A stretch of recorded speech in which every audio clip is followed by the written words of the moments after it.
नमस्कार साथियों, मैं डॉक्टर MP सिंह आप सभी का स्वागत करता हूं और आप सभी से निवेदन करता हूं कि विश्वकर्मा समाज के सभी लोगों से आप सभी समाज के लोगों को सीख लेनी चाहिए।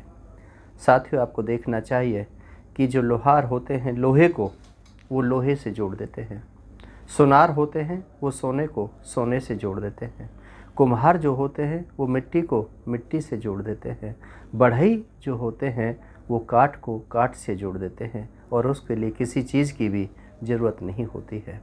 लेकिन वो ऐसे वैज्ञानिक भी रहे हैं कि जिन्होंने पत्थर को पत्थर से ही जोड़ दिया, पत्थर को पत्थर से ही लॉक कर दिया और आज तक उनके पत्थर के बनाए हुए जो मंदिर हैं, आज पत्थर की बनाई हुई जो इमारतें हैं वो किसी से आज टूटती भी नहीं हैं। यहाँ तक कि उनको विध्वंस करने के लिए बहुत अनेकों प्रकार की तकनीकों का उपयोग किया गया, लेकिन फिर भी वो इमारतें वो आज भी खड़ी हुई हैं। तो साथियों, उन लोगों को नमन कीजिए, वंदन कीजिए कि जिनको जोड़ने की कला थी, तोड़ने की कला नहीं थी। आज अधिकतर लोग जो है तोड़ने में लगे हुए हैं और जोड़ने की सीख नहीं लेते हैं। विश्वकर्मा समाज के वो लोग थे जिन्होंने इस देश को बहुत बड़ी देन दी है, जिसमें उन्होंने एंच भी निकाली। आपने देखा होगा कि जब आप चारपाई रखते हैं और चारपाई के चारों कोने जब इधर उधर हो जाते हैं तो उसमें आप बीच में से एक रस्सी लेते हैं और देखते हैं कि ये कोना बड़ा हो गया है, लेकिन आपकी समझ में नहीं आता।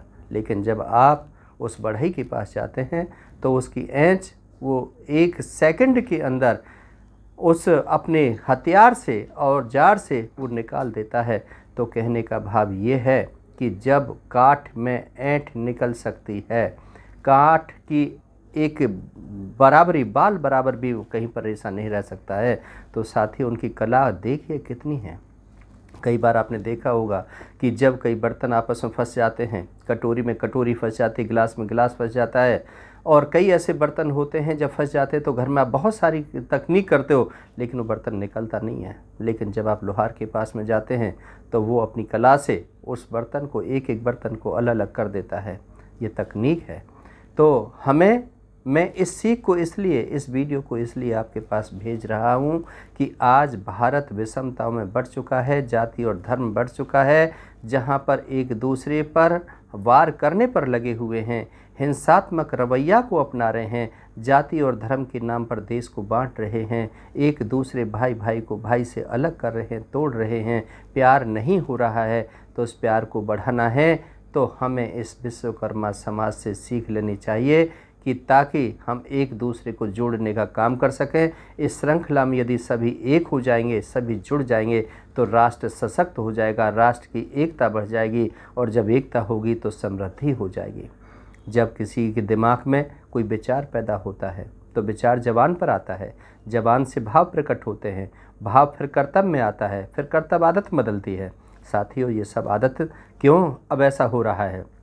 कि एक छोटा सा परिवार जिसमें माँ बाप, भाई बहन, पति पत्नी, वो भी अलग अलग कमरों में रह रहे हैं, अलग अलग घर में रह रहे हैं, उनमें भी एकता नहीं है, वो भी एक जोड़ नहीं पा रहे, परिवार को भी नहीं जोड़ पा रहे। तो इसलिए साथियों, मैं निवेदन करता हूँ कि यदि हमने अपना परिवार जोड़ लिया तो पड़ोस भी जोड़ लेंगे, पड़ोस जोड़ लेंगे तो देश को भी जोड़ लेंगे, और देश जब जुड़ जाएगा तो समझ लीजिए कि कोई बाहरी आक्रमण, बाहरी कोई भी व्यक्ति हमारे देश में नहीं घुस पाएगा और न ही उसका नाजायज़ फ़ायदा उठा पाएगा। इन सब बातों के साथ में आपका बहुत बहुत शुक्रिया, बहुत बहुत आभार।